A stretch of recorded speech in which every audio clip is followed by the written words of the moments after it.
What's going on, everybody? Welcome back to the channel. This obviously all looks a little different, and so we're trying new things. The place that I made videos before was kind of just a little area I set up in the basement of my house, and it's not like a finished basement, right? It's just where all the utilities are for the house. So the only way you can get down there is through a staircase in my garage. And then I have a workbench and some other things down there, and then that's where we store all the seasonal crap and the things that everybody stores. So I just set aside a little corner of that basement area for making videos.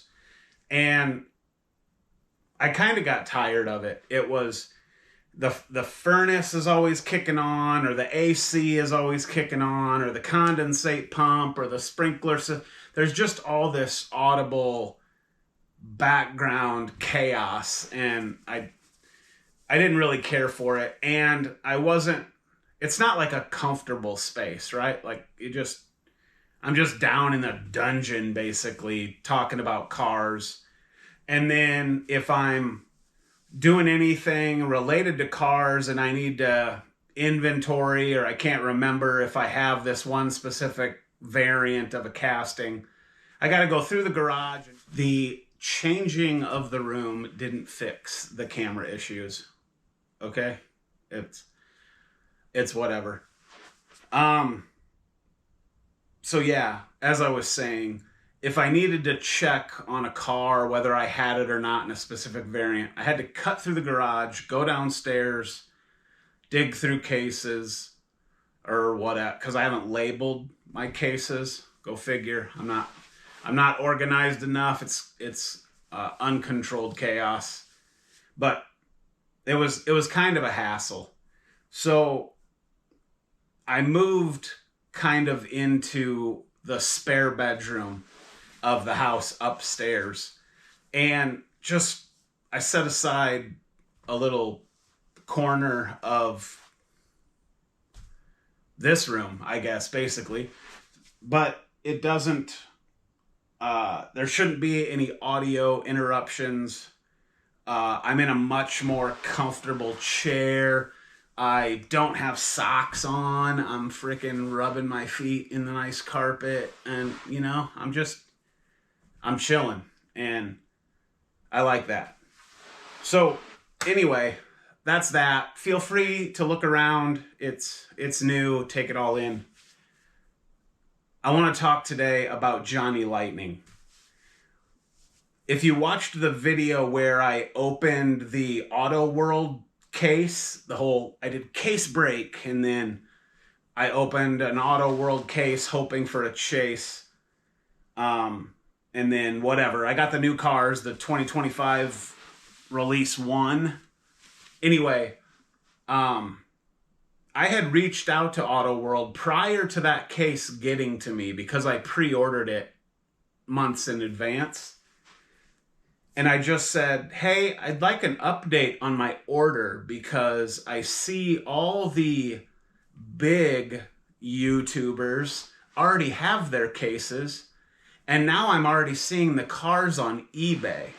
So they're obviously out. And me being a paying customer, I'd like to know where my order's at. And they got back to me almost immediately and apologetically said, we will ship it tomorrow. And then I got that case that you saw me open within just a couple of days. So anyway, they ended up giving me a coupon for my hassle, which I wasn't hassled.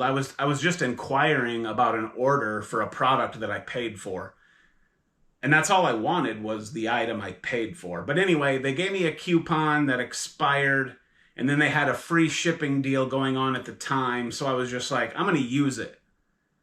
And so I was able to buy a Johnny Lightning case of cars, 6 of them. And it's an older release, 2022 Gold Series or something like that.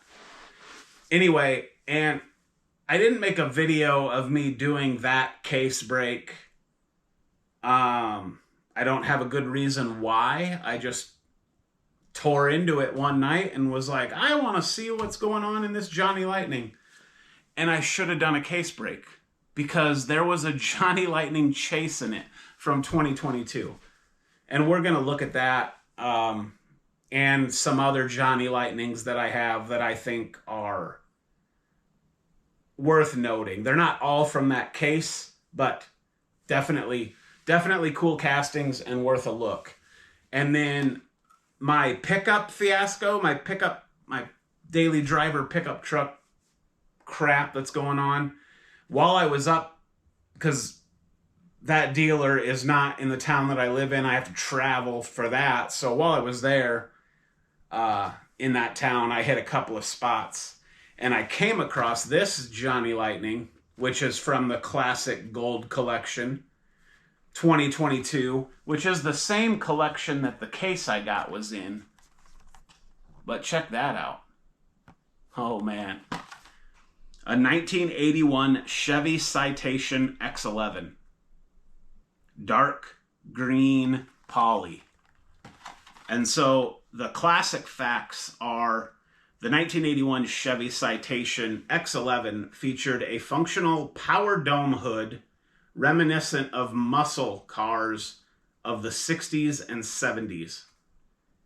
The 81 Citation X11 at nearly half the price would vastly outperform the 101 horsepower BMW 325 or 320i, of the same era. So I'm a BMW fan, and that's kind of interesting. The Chevy Citation would outperform the BMW 320i in the same era, so early 80s cars we're talking here. But yeah, we're gonna crack this, and then we're gonna look at the other castings that I mentioned earlier, and we'll kind of see how this whole new setup goes. So let's do it. All right, here is that Chevy Citation X11. Check this thing out.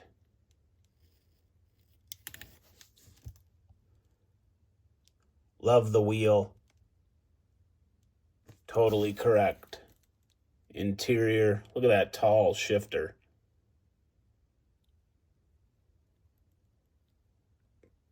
Door panels look good. Interior looks good. Dash.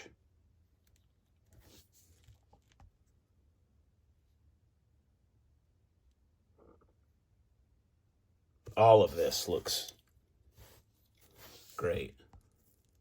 Oh, what do we got back here?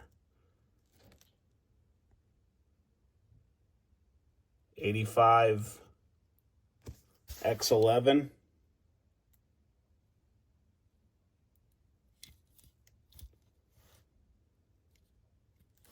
How about our tires? BF Goodrich radials. Citation right there. And then the hood. No detail, just black. And then we do say something here on the hood. Multi-port fuel injection.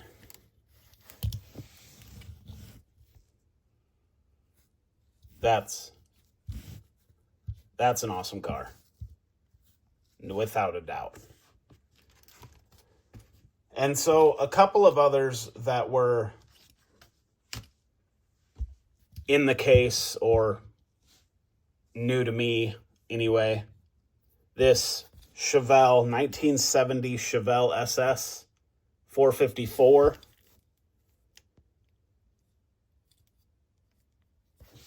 And this thing looks really good.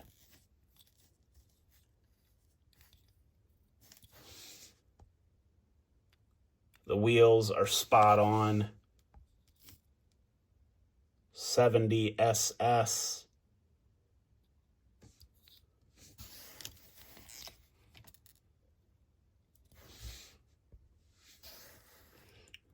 Red interior, black steering wheel.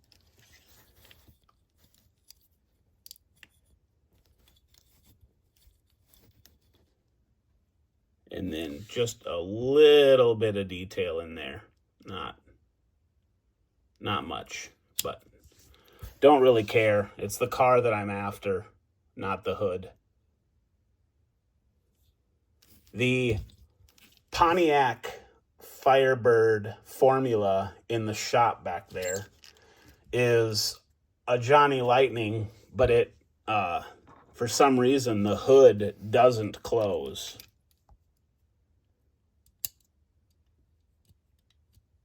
So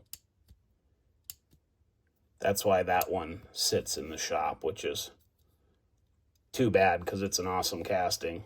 Looks really freaking good in this green formula, but can't win them all. So that's a shop car. This one I wanted to show you. This is a Ford Fairlane, and this one I got loose. And the paint is unreal. It's like this Spectraflame. It's like, I shouldn't say Spectraflame because it's not Hot Wheels, but like that's what it reminds me of. This blue Spectraflame. Crazy color. Metal base, raw. White interior. Looks great. Ford on the back. Fairlane on the side. Those wheels are... Dude, this car is so good. This is done extremely well. Ford on the front. And then, look at that.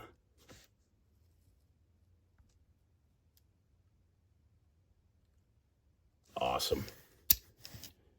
So, yeah, I bought that loose from somebody. They were parting with their collection, or at least part of it, and this was in it, and I was like, I want that. So, that thing's awesome. Real quick, we can peek at this Monty. This came in the case that I bought. Very cool, yellow plate.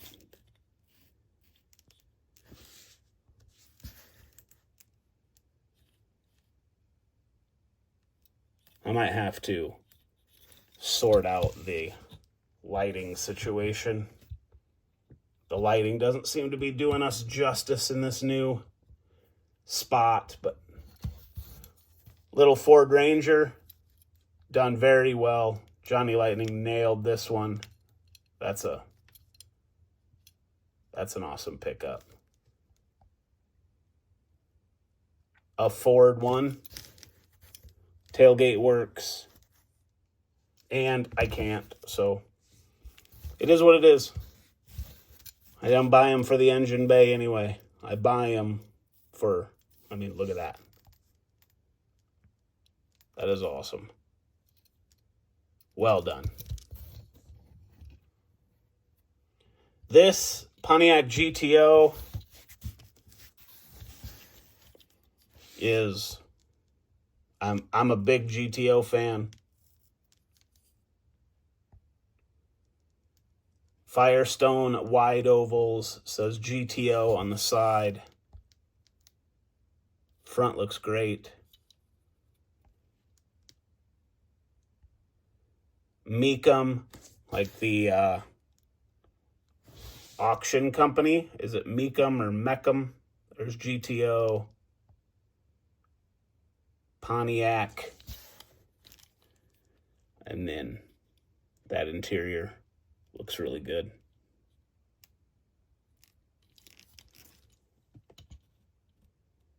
And then this thing's kind of wild.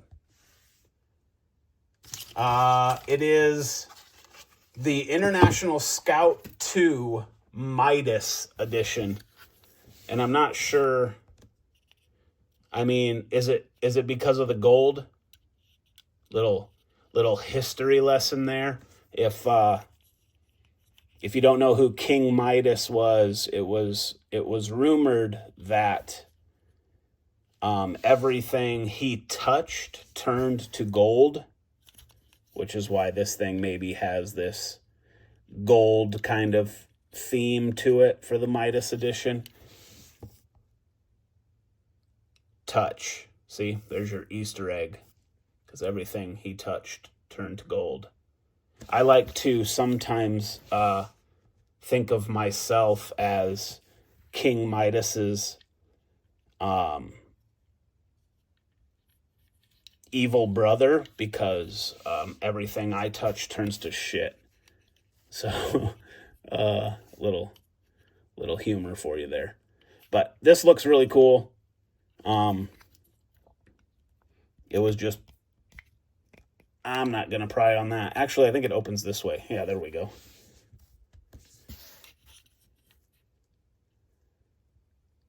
So that looks pretty good. And then just off-road International Scout. Very cool. And then I told you that inside that case was a chase. And there was, and it's this car to your right. That's a 1969 Ford Torino Talladega. Adding better aerodynamics on the racetrack, the nose of the Torino Talladega extended about 6 inches as compared to the regular production models. Ford dominated racing in 1969 and 1970, winning 29 Grand National races. And this color, I just don't think you're getting a good look at the color here. It's royal maroon. And I'm afraid the lighting just isn't doing it justice. But the way that you know a Johnny Lightning is a chase is, for one, on the tire, it will say White Lightning, like it does there, White Lightning on the tire.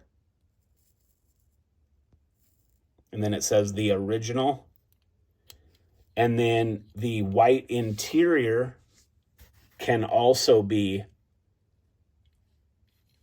a indicator of a chase. But the White Lightning on the tire is the for sure giveaway. And then the base being kind of this off-white metal base is another tell. January 26th of 2022 was this car's production date. And then it's got this black, I don't know if that's why the hood's black, but it is. The rest of the car is that royal maroon. And then there's your engine bay. Very cool. So yeah, I have a Johnny Lightning chase, which is very cool. I wasn't expecting one of those in the case. And now I kind of wish that I had opened it with you guys so you could have experienced that. I'll share it with you now. There's a look at some of my Johnny Lightnings, and they don't have the size constraints that Auto Worlds do. So these fit in storage cases, which is a super benefit. All right, guys, there was a look at my Johnny Lightning collection. Obviously not all of them that I have, but some standouts in my opinion. Uh, Let me know what your favorite was. The chase piece, the Torino Talladega, is really cool. I like the Chevelle SS, and then that Ford Fairlane with that crazy blue paint job. Those are the two hitters for me. So that's gonna do it. Leave me a comment. What do you think of the new this? What do you think of this whole new crap going on? And yeah, that's it. Take care. We'll see you soon.